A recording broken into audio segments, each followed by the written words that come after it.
Hello everyone, this is Johnny with PeepTactical.com. Today we're doing a field strip and reassembly of the AR-15. Now, a couple things to note before we get started. This is a direct impingement AR-15. There are a few differences between this and a gas piston driven AR, so keep that in mind.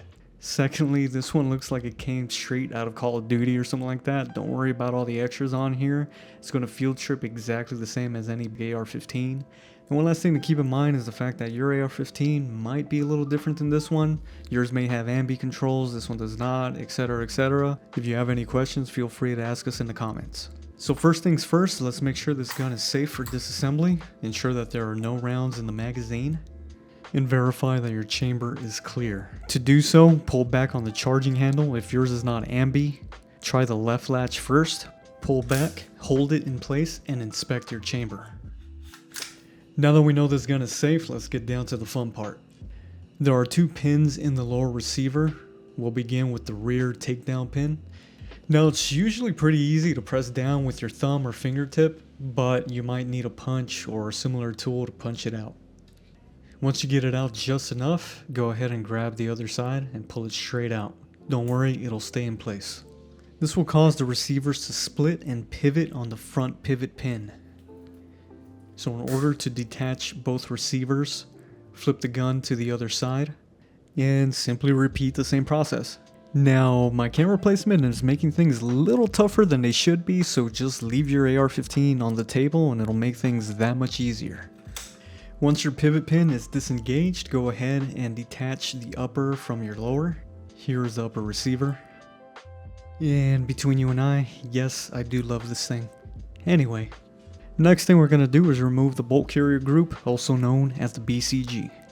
To do so, we're going to pull back on the charging handle. I usually place my thumb at the very bottom here to prevent the BCG from flying straight out. And don't panic if your ejection port cover opens, that's normal. Grab the end of your BCG and slowly remove it from the upper receiver. Place your BCG off to the side, we'll get back to that later.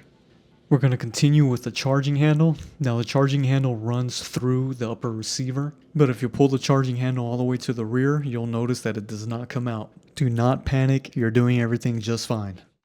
The reason for this, there are two little grooves inside the upper receiver and two nubs on the charging handle.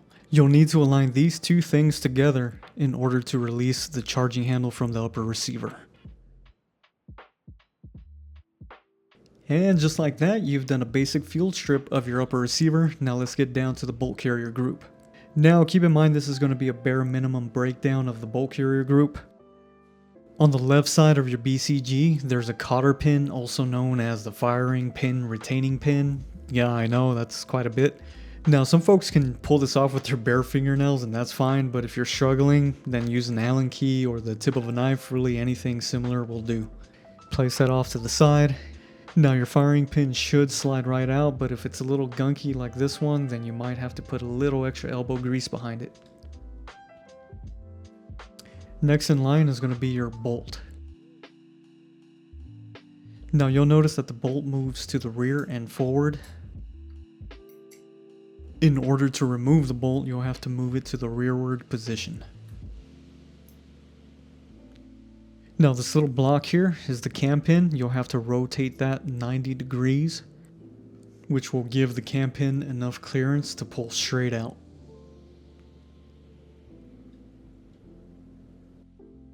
Keep in mind the orientation of the bolt face. We'll get back to that later, but go ahead and just slide that bolt straight out.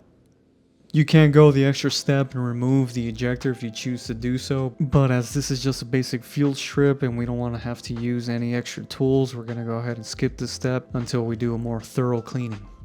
Now that's the basic field strip of the bolt carrier group.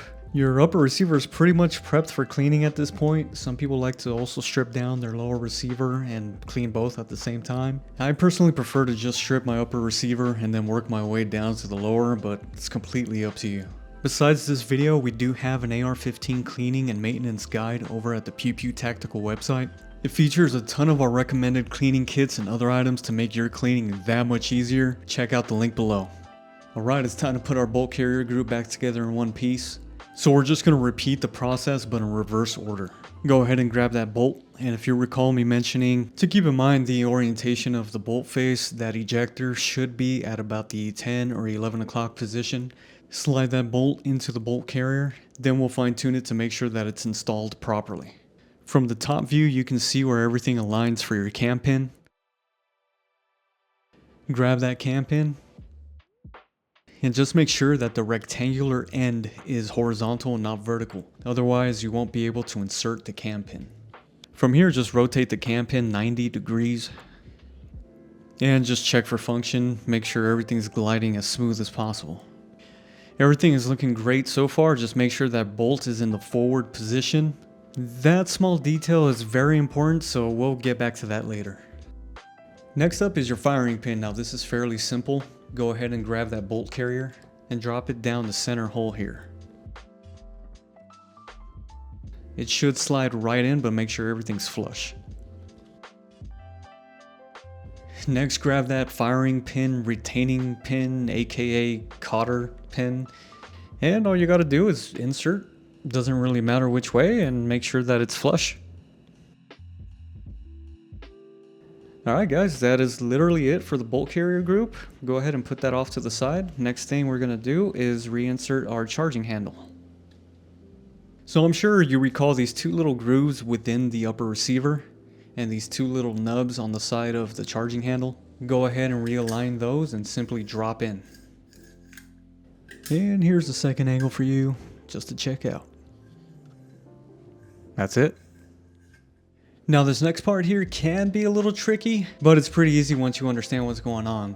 Take out that charging handle just enough. This is going to give you enough clearance to reinsert your bolt carrier group into the upper receiver. Now if you recall, I did mention to make sure that your bolt is in the outermost forward position. Here's why.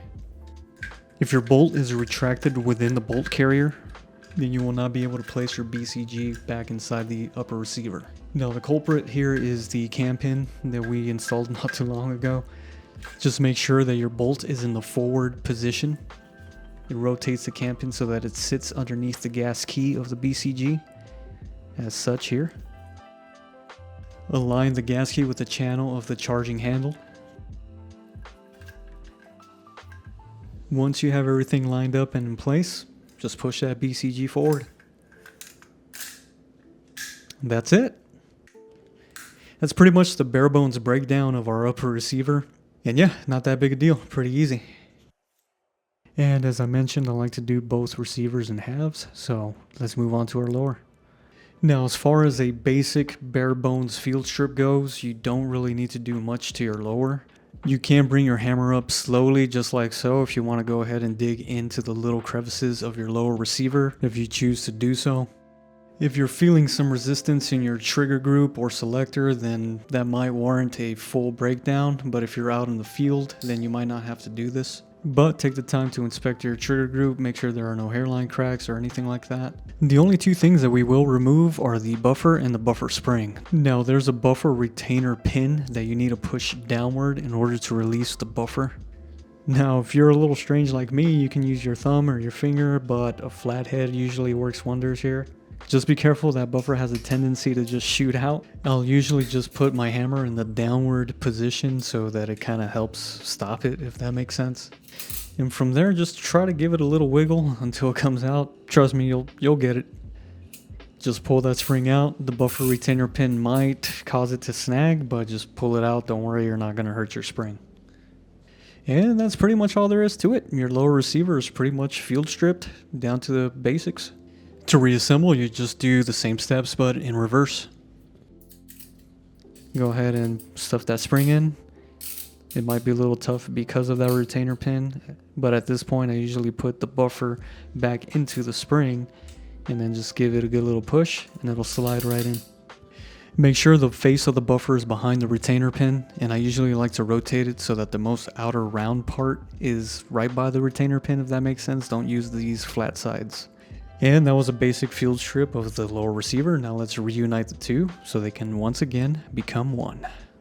And real quick, don't do what I did. Make sure you put your selector on safe. Yeah, my bad guys. And again, my camera placement is making things a little awkward for me, but we're going to start by joining the two receivers from the front pivot pin. Go ahead and slide it in like so, and push downward on the pivot pin to lock it in place. Now let's move back to your rear takedown pin, close your receiver, and simply press down on the pin. Inspect the other side of your receiver, just make sure those pins are all the way through. And that's all there is to it. You've done your AR-15 field strip. Now let's test for function.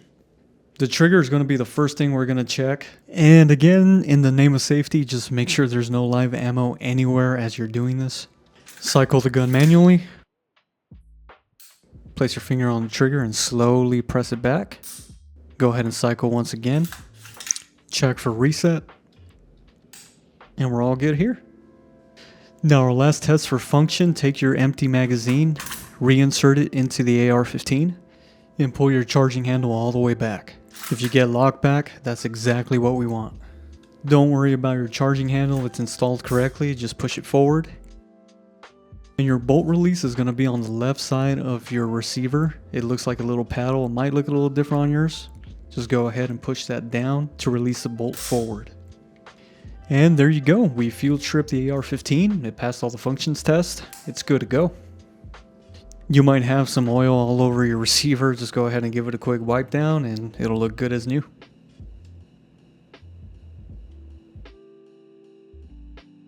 This has been the field strip and reassembly of the AR-15. For an absolute treasure trove of information on guns like these, visit PewPewTactical.com, your definitive source for gun reviews, gear guides, and all things that go bang. And one last shameless plug, check out ShellShockProtection.com. They make awesome, affordable, yet quality ear and eye pro.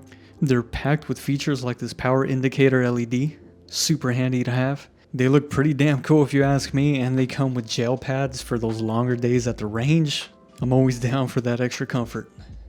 They also have eye pro that come in different styles, different tints, different colors, and the line is only expanding. This is their Sunshift model, which is pretty much indestructible, and it features this adjustable nose pad so you can mold this around your nose and make it nice and comfy. Again, that's ShellShockProtection.com. Guys, thank you so much for watching. We'll catch you on the next one.